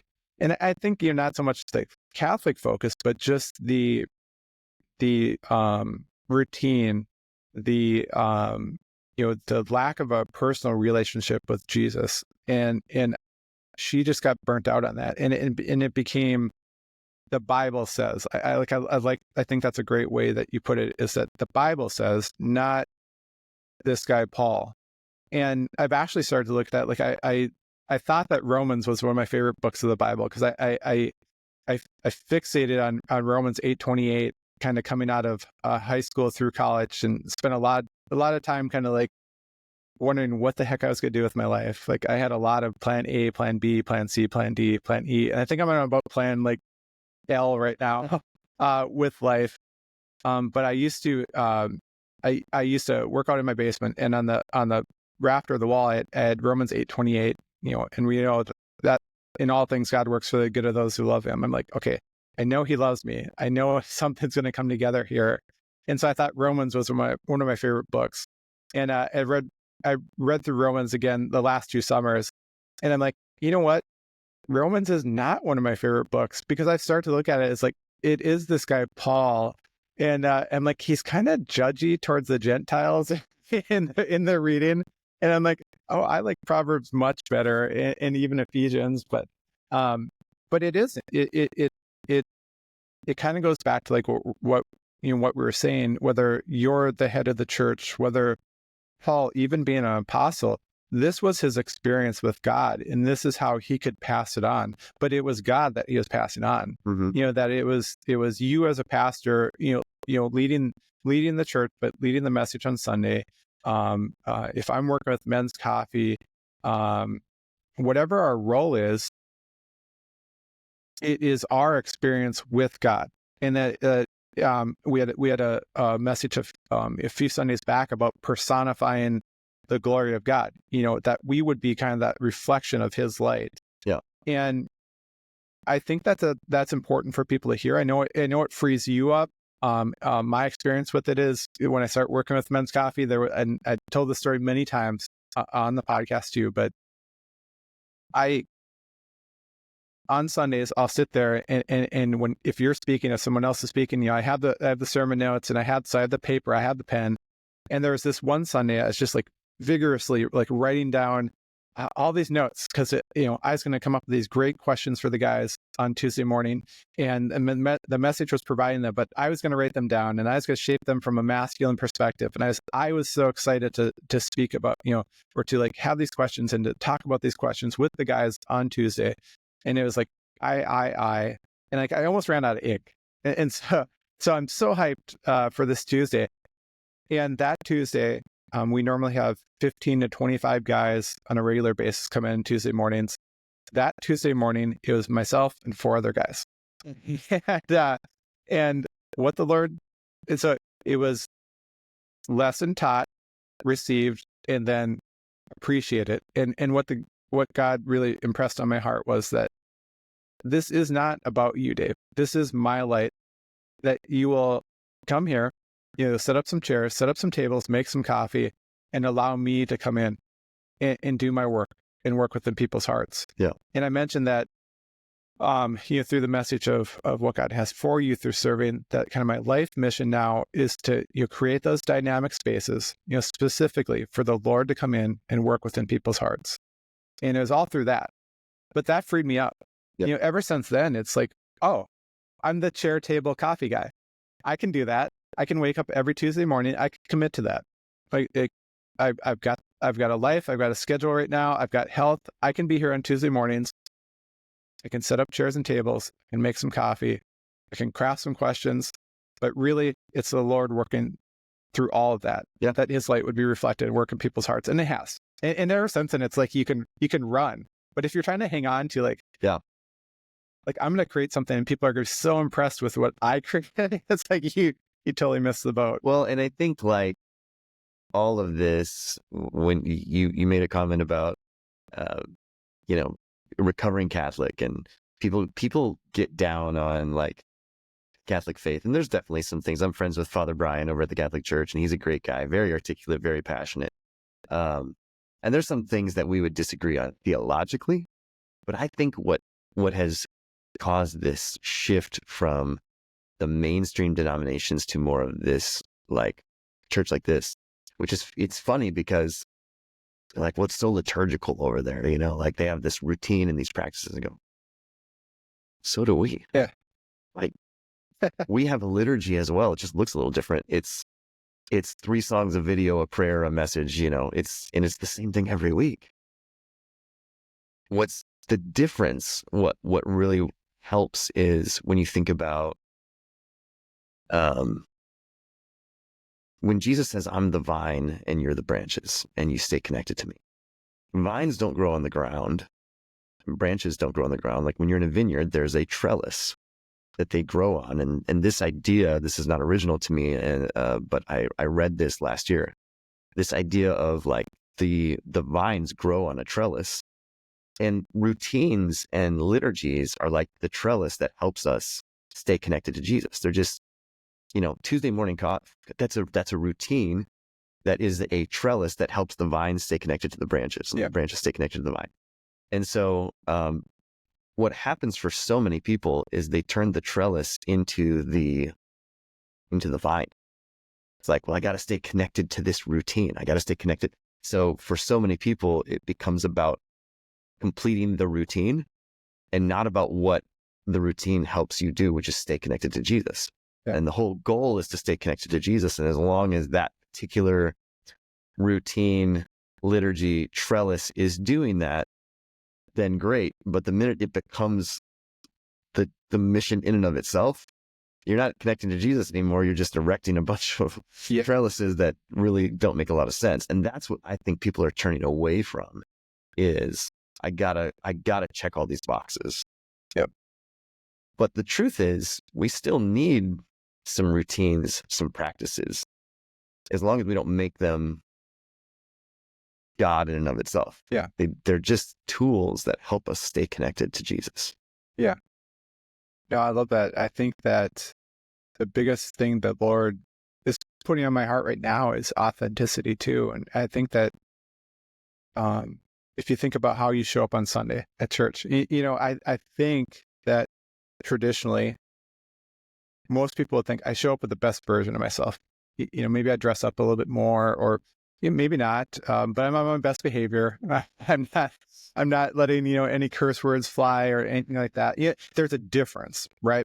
Yeah. And then, you know, maybe how you show up at work. So like how I show up in a professional setting, I used to think about that being, maybe not even think about it, maybe it's subconscious. I would act differently. I would be a different version of myself. And I thought that lent best to the situation I was in.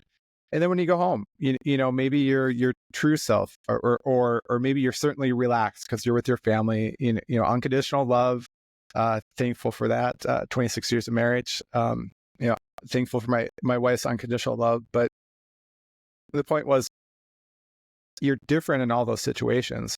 And I think that the value that our church has provided, from being in small group, from being, from serving others, from having, you know, a structure where like, I don't feel like I have to run everything through you, is all of a sudden I started to feel like, oh, that's applicable in the other aspects of my life too. Like I can come from home to church, and church might provide the trellis for me to be a better, it certainly has a better father, a better husband, a better friend, a better member of my community.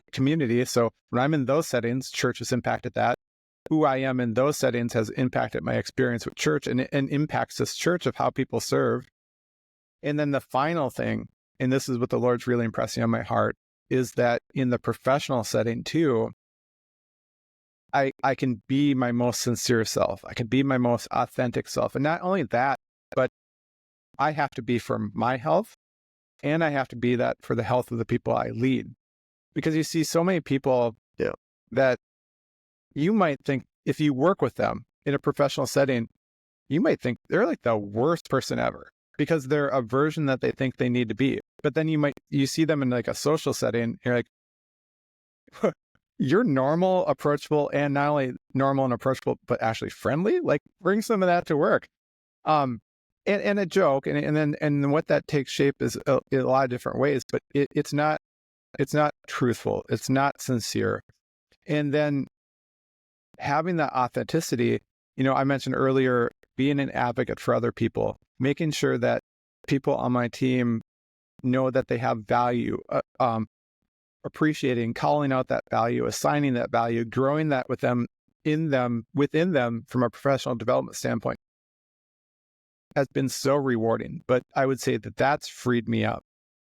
And I think that happens, and again, supporting what you're saying, is because do we have routine? Do we have kind of that trellis in place? Yes.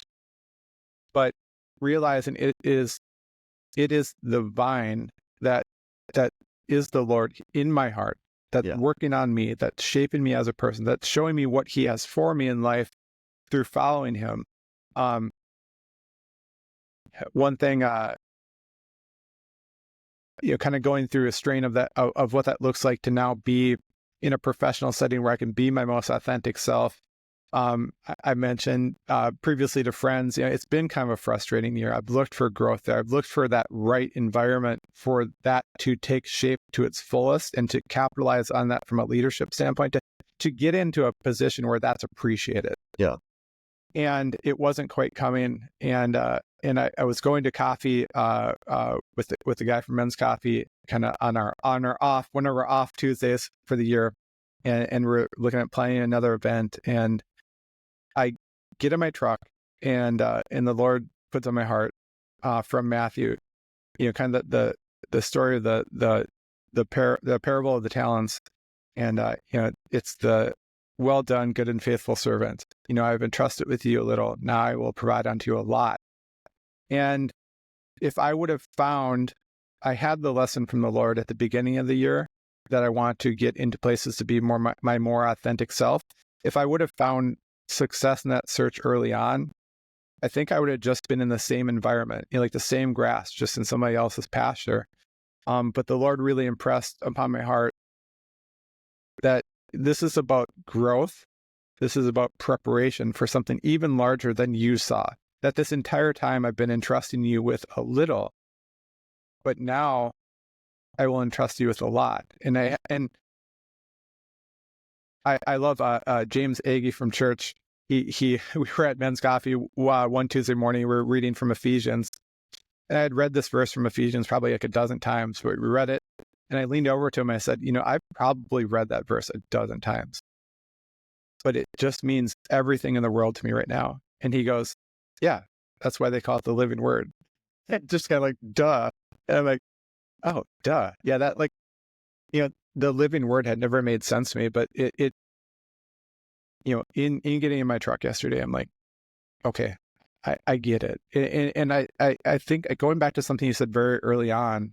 So I'm 48, and if I go 15 years ahead of me, or 10 to 15 years ahead of me, 10 to 15 years behind, I'm hitting a real sweet spot right now, because I've experienced, being a father now to two 20-year-olds, and having one son go all the way through college, and 26 years of marriage, and the ebbs and flows, and the seasons of life, and the job changes, and the leadership. And it is so encouraging to hear a verse like that and to appreciate, it is those years of struggle and strife and not having it quite figured out, and then starting to tie everything together of the messages that are on Sundays, and having that word be the living word, and having really feel like, I've had friends on a recent retreat, actually, I'm kind of straying a little bit, but I'll tie it up. But I've had a lot of friends say, well, when do you know that God speaks to you? I've never heard God speak to me. How do I know if it's God speaking to me or if it's the devil speaking to me, trying to trick me? Or how do I know if it's just not me speaking to me, wanting it to be God?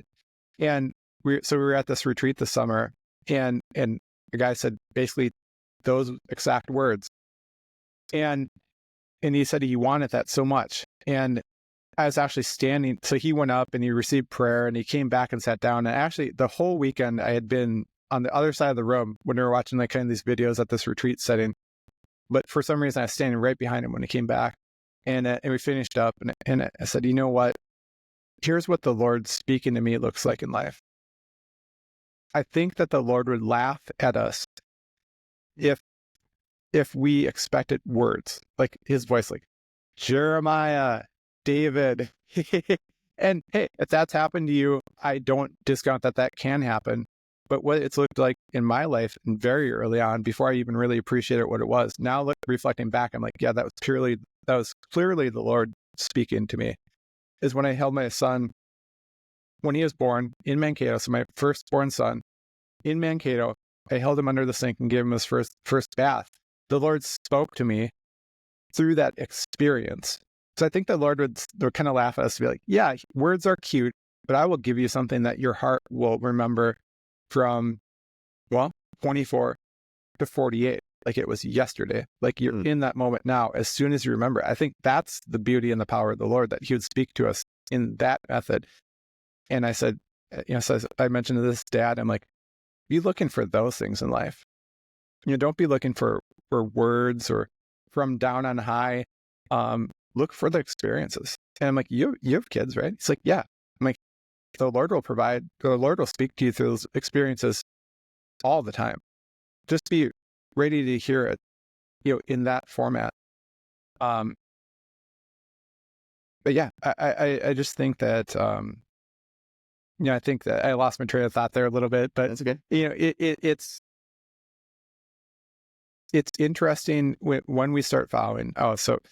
Being in that sweet spot, being 48 and just those life experiences, so much resonates. Like, and one thing I wanted to, I didn't have ulterior motives for having a pastor on, but having a pastor on and having aspirations is that people hear that not only are you relatable, but that is a focus of yours. Not only are you in a position of leadership, but it's something that you look to foster and grow in yourself because others have called that out in you. You see the importance. So I think we've addressed that. And just how you experience things. I guess I wanted people to experience you how I experience you. Like that. You're just one of the guys. You are really good at getting up on Sundays and creating messages that people can receive the word of the Lord, that they can receive the calling, that they can then take that beyond the four walls of a church and bring that to their community. Because I want you to hear things like, you're not the typical Christian we deal with. I have concluded that is such a compliment. Absolutely. Yeah. Because I just, it just like men's coffee, or just like leading a church and trying to hang on to everything. Once you give it to God and he's working through you and he's providing, kind of taking the steering wheel, and he's showing you, hey, awesome, Dave, you're on board. Jeremiah, awesome, you're on board. Here's what I have for you. It's so exciting. It just takes all the pressure off. Like I remember witnessing, and I would call it witnessing at this time of my life. When I was a teenager, I was like, on fire for the Lord, all the youth retreats and stuff. That was easy. And then you'd go back to school and you'd be like, I'm a Christian. And then you kind of try to feel out how people are going to receive it. Right. But so like Fellowship of Christian Athletes and stuff. And it's like, okay, I could be around other Christians, but then be like, how am I going to go like witness to my friends that aren't Christians? And it's like, I don't think about that at all anymore. Yeah. Like I'm 48. I've messed a lot of things up in life. I prioritized some things right in life. I've had happiness. I've had deep despair. I've screwed things up. I've been a bad person. I've been a really great person. I've had chances to serve that I've taken. I've had chances to serve that I haven't taken. I've had, done things I'm proud of. I've done things I'm not proud of. Right. I am you. I've just found, and so the tenets of this podcast are exploring capability and truth. And so I kind of want to ask you about that too, because you mentioned it with when you kind of maybe break from the institution of church, and so you start Westbridge, Yeah. and you had, I think, a chance to go. Was there like a denomination or trying to think of like the best word for it, kind of like association of churches that you were thinking about going with originally? Well, I grew up in a denomination. Okay. And so when we first started, I just didn't know anything else. I thought, well, we're going to start a church in that denomination. And then it became really clear really quickly that I don't really fit with this denomination very well. Yeah. And it wasn't because they were a bad denomination. It just, there were some things that just, I didn't align. And so we kind of started off and then went very, very quickly this is, before we ever even launched publicly, I just don't think this is who I am. I don't think I'm this guy. So I've grown up in this. It's the only denomination I've ever known. And so I just said, you know what? We just got to go out on our own. We just got to do this non-denominational, peel away all the labels and just be a independent church. Doing that was probably the best thing we ever did. Yeah. For my own mental health and again, even sitting down with the leaders of that denomination, like I had to sit down with like all of the head of the denomination and they're like, do these exit interviews. And I just say, guys, I'm so grateful that I grew up the way that I did. It gave me such a great foundation. I am so appreciative of my heritage. I'm not leaving with a chip on my shoulder. Like there isn't anything that I would go, like I'm not upset. I'm not angry.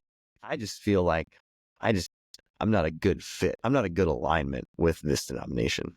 And I think at the end of the day, we're going to be able to reach more people if we're not automatically sort of painted with this brush. And so I love you guys, appreciate you. There's no animosity. There's no anger. I'm not leaving for any reason. I just feel like to truly authentically be the kind of leader I feel like I need to be, I can't feel like I'm going to have to constantly be pulled into alignment with a denomination that I'm not really totally in alignment with.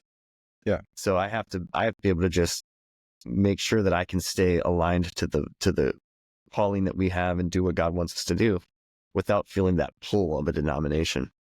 And they totally understood. They were super gracious. And, but yeah, we started off, we were a denominational church for about 6 weeks. Yeah. Well, I asked, because I think, through hearing what you said and, kind of meeting this group of pastors out in California and saying, oh, we can do it that way, or, oh, there is no rules with this. I think that I do. Well, I don't think, I know that I appreciate that about you, about the church, is I do feel like collectively we're exploring truth, and that, like you said, it's not what the you don't open up by saying the Bible says or Corinthians says, but making it relatable. I think that that's freed you up to do that.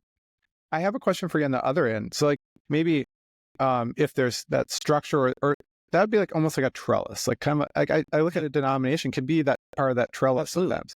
Can it facilitate the divine? Oh, for sure. Yeah. But without that, do you ever run into situations where maybe people talk about their truth, where I don't know how to ask this, like where you see maybe people who come to the church or people that you deal with on a daily basis, that their truth is maybe going a direction that you see, like I don't, that actually isn't the truth, and how do you handle that, and then how do you kind of make sure as a church you don't go that direction? Because if you're kind of pioneering, or if you don't have that trellis and you're kind of free scaling in a way, like how are you cautious of that? Well, it's super important that we have accountability somewhere along the way, right? So even though we don't have a denominational oversight, we do have oversight.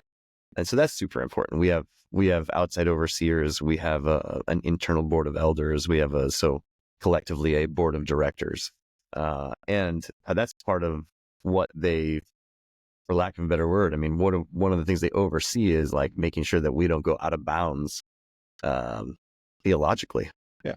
and there's mechanisms in place where if we do, there's levers they can pull and go, let's course correct. Yeah. There's people that have to submit to and go, they can go, hey, this does not feel like this lines up with the truth, and we've got to make some adjustments here, and we're going down a path we shouldn't be going down. And there's levers they can pull, and there's a board of directors that can step in and go, hey, like if you don't get back in line, then we're going to have to probably relieve you and find somebody else to pastor this thing, So that's super important because you can get really, if there's one sort of charismatic leader who has kind of like just run of the place, right, and I've seen it. I've seen it firsthand. Friends of mine that have really, really had no accountability structures in place and really take the church down a path that was like so far from sort of what you'd call orthodox Christianity, or really the core tenets of the faith for the last 2,000 years. And that can be a dangerous road. So we have stuff set up. So even though it's not specifically denominational, we do have a board of directors and overseers, and that's super important for, I would say, any church, any organization, number one. But secondly, we're really like, I mean, I'd say in the last, even 3 months, we went through some pretty controversial topics. And our goal is just to go like, this idea that there is my truth and your truth is just, it's such a farce. Like truth is truth, right? Yeah. It's not something you create, or it's not something that you like. There is truth. Yep. If we didn't believe that, I wouldn't do what I do. I would be like, let's just, whatever you want, man. So our approach to it though has always just been like, my job is to point you towards truth, because I think what Jesus says is that the truth will set you free. And what I want for you is for you to experience freedom. But all I can do is give you what I believe to be the truth of the scriptures, what I believe to be the truth of the message of Jesus. And I can give it to you and serve it up in the best way that I know how. But what you decide to do with that is between you and God. Yeah. So our approach has never been to like shove truth down someone's throat. Our approach has been like, here's the living water, come and drink. Yeah. If you're willing and able. And if you're not willing, but you still want to come to Westbridge, we'd love to have you. Yeah. Because I think over time, God softens people's hearts, and over time, there are those experiences where people come into church and they go, like the truth just hits them, and they're freed instantly, and they just feel like a weight has been lifted, and I want to I found the truth of the hope of Jesus. And then there are those who come for months and months and months and years, and their heart just slowly gets chipped away at until at some point they decide to surrender. Yeah. Both of those are great. Our job is simply to deliver truth. We believe the truth will set you free. So come and drink of this living water, and whoever is willing, and love everybody, even if they're not. Yeah. Now, having kind of the tenets of the podcast being exploring truth and capability, I've joked like, well, there's a lifetime of podcast right there. So I can go that direction. And it's because there,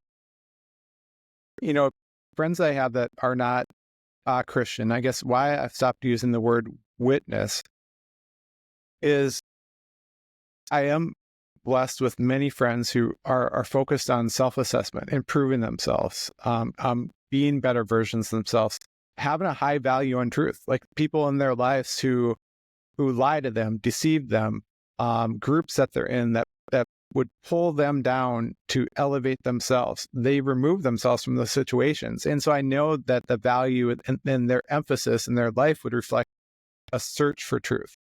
And so I'm like, oh, well, pressure's off me, because I'll be myself, which is, again, freeing my most authentic self, just who I am. I'm just Dave.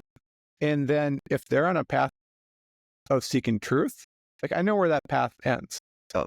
And hey, if it doesn't, if there's something beyond what I see, and you lead me to that from us being friends, then great. But I'm pretty confident that I've been freed because I've received the truth of the Lord.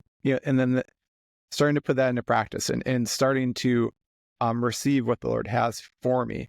And since then, it's like, okay, this is how life is supposed to be lived. I'm not running into those circumstances where money or a marriage or a relationship or a circumstance provides me joy or contentment in life, and then I'm disappointed. I've been disappointed by life, but I've come to the Lord to be freed from that. Yeah. And to not let that attach to me, and to be a strong person. And not only that now, but I love that you mentioned that sweet spot, because I do think, like, in our 40s, we have a very unique opportunity. I heard someone speaking the other day about the importance of the elevated position that we hold in society right now, because we're the analog babies and we live in a digital era. And pretty soon there won't be us to recount that. And what that lent to us was that we were relational, that we did have to articulate ourselves in written word, in spoken word, in front of people, that we valued relationships, that getting on a chat room was getting in a room and chatting, physically. there wasn't the virtual. And not only to know that, but to appreciate the value that brings to community. And now we also have that kind of culminating with life experience of being those parents, of having that extended marriage, and then of having faith. Like, it's not only a benefit, it's a responsibility now. It's beyond it. It's a calling that we can't let slip away. And so, bringing value to every situation that the Lord puts me in now is kind of another goal that He's placed on my heart. Is like, okay, I won't just exist in those settings. I'm going to be focused on bringing value to those settings, bringing my best self, improving myself. And I want to talk to you about that too, because we talked a ton about faith and church. And there's another thing that going back a couple of years that really impressed me with you is that I would say when we started coming to the church, if I looked up on stage and I saw Jeremiah on Sunday, you were and not like obese, but a larger version, a less healthier version of yourself than you are now. And so another part of the podcast is not only truth, but capability. And I saw you go through a phase in life that when you've gone through it yourself, you see it in others, and now you just love it for them, and you appreciate the effort that it takes too. So maybe you want to speak a little bit of that. I mean, and kind of the timing of it, and yeah, you went through. I was always like growing up, like my 16-year-old son is super, super skinny. That was me all through high school. And then when I got to college, I ate in the cafeteria every single day. It was like they had soft serve. I made a giant sundae every day. I mean, I put on the weight at college. And then, but I was already pretty skinny going to college. So it was like, okay, I could afford to maybe gain a little bit. And then we got married, and then I was a youth pastor. So I was always eating pizza and fast food and Mountain Dew. And then we started having kids, and, it's just like, and before I knew it, I mean, I was probably 75 pounds heavier than I was in high school. And I was 24 years old.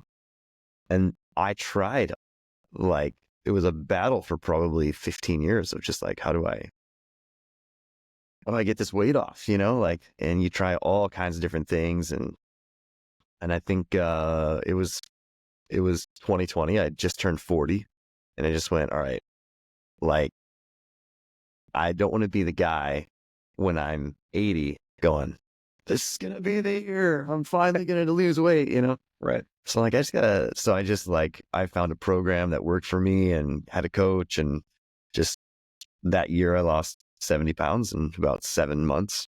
And it was that much. Yeah, I didn't realize it was that much. Yeah. And now I'm just in maintenance mode. Yeah. And so now I'm doing I work out 5 days a week. I eat clean. I haven't had soda in that's an easy one, isn't decade, and there's just some habits that have just shifted. and I have a lot more energy. I drink a lot more water. I just have a lot more energy throughout the day. I want to be, and part of what drives that is I want to be able to do what I do for a long time. I want to be able to, I have a daughter who's been married for almost 3 years. I want to, at some point they're going to start having a family, and I want to be a young grandpa. Yeah. I want to be a grandpa that can, right. Wrestle around with the kids. Yeah. I don't want to have to, I want to play basketball with my grandkids, I don't want to be like, oh, I just got to watch from the sidelines, because I'm too old and banged up, and because I didn't take care of my body. And more and more and more, what, a lot of the things that I've been reading and researching is like a lot of your health in your 70s and 80s, 90s, the people that are the healthiest and who are, really experience long-term health. It's a lot about habits that were established early on, 40s, what they did in their 30s and 40s and 50s. And those sort of habits then that actually created longevity for them. And so just a lot of those things just got me going, all right, I got to take responsibility for this and do what I can. Yeah. Yeah. No, I love that. And something you spoke very early on about people seeing, when you come into a room, you held a presence. And so the things that people notice about us so I have a question about if you notice in yourself. So having truth and capability as the tenets of the podcast, truth is pretty obvious. I mean, the value of truth in any setting in our society today, in our families, in our marriages, in all our relationships, very apparent. So, but capability has come into play, and it's the second value that I hold closest to my heart, and that the Lord has spoken and provided me extended capability. I mean, going through being an athlete in my 20s, getting injured in college, not being an athlete, and then eating like an athlete, and then, kind of being the typical American dad in my 30s, and then finding fitness again in my 40s. The gift of capability gave me an appreciation for, and we talk about all the time on the podcast, about the three-legged stool. So kind of the mind, body, and soul. And so you had a situation, you lose 70 pounds. From a body perspective, I know I lost 50. I would say 50 was kind of the number that I had in excess. And I know how I felt. That freed me up in my mind. That gave me an appreciation, just a deeper appreciation for God. I felt like I was more aligned spiritually and in my faith. Did you kind of experience that too? So you change your body, you drop 70 pounds, you look different, you feel different, you function different, you, I'm sure, have increased energy. Did that carry over into your mind? Do you feel like maybe your message was on Sunday, the content? I think you have more. I think you battle insecurities when you don't feel like the best version of yourself, especially when you're on a stage all the time presenting. Oh, yeah. And then I feel like I have the ability to speak and to communicate, but I'm also not presenting the best physical version of myself. And so I think that battles in your mind just with your own insecurities of like, this is not the best version of me that I'm putting up here week in and week out. And so then when you get to a place where you're just healthier, I think what that does is it helps relieve some of those insecurities and some of the internal battle in your mind of like, okay, no matter what, even if I'm not the skinniest version of me, I'm healthy. At least I'm working on becoming like, I'm putting the best version of myself forward. And I think that helps just with confidence. I think that helps with see yourself in that way, the internal battles of the insecurities that you fight against. It really helps mellow some of that. So yeah, I mean, for me, it was a lot of that. It was just going, at least I'm putting the best version of myself forward, and some of that internal battle in your mind goes away. Yeah. That's really interesting. And that confidence, I would say, when you talk about like sermon series and just kind of like the flow and the progression of a message through 4 weeks, through 6 weeks, and then your confidence speaking, just from, again, people who see it in you, maybe before you see it yourself. Yeah, I would echo that. Like I definitely saw that in you. And so when you made that health change, and I speak to that because you through through losing 70 pounds, through getting with a coach, through following something that I appreciate it. That's every day, and it's small steps, and it's small progressions, and it's repetitions. I think that you provide the pathways for you to do things mentally too. I can construct this message, and I know if it's going to be 6 weeks, I know how to spread the right amount of content into each week, how things are going to be a progression, how to build on each other, how I speak to that guest in the room. Yep. And it just that mental clarity and that lacking that fog, and then also that confidence of, oh, I've done something very difficult that I have tried for years to do. Now I've found success through that. You carry that forward. Yeah. I think into the mental and the spiritual. So yeah, I've definitely seen that in you. And I want to call that out too, because I know it's been a couple of years now, but like I said, when you've been through that and you see that in others, not only do you love it for them, but you appreciate it. Yeah. So thanks, man. Yeah.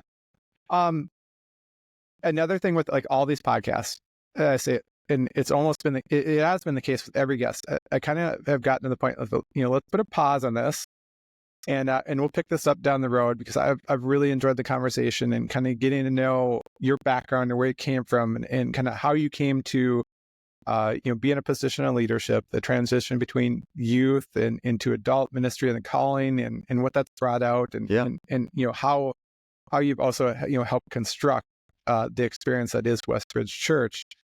Is there anything else that you kind of wanted to get out there today, or any other message that you wanted to get out? No, I don't think so. Just that, I appreciate you having me on, and fun chatting with you. I love that you guys are a part of Westbridge, and it is fun to see the growth. We're so far beyond anything I ever dreamed we would. And now, we're looking towards this expansion and trying to, we had 700 more people at Christmas Eve this year than we did last year. Yeah.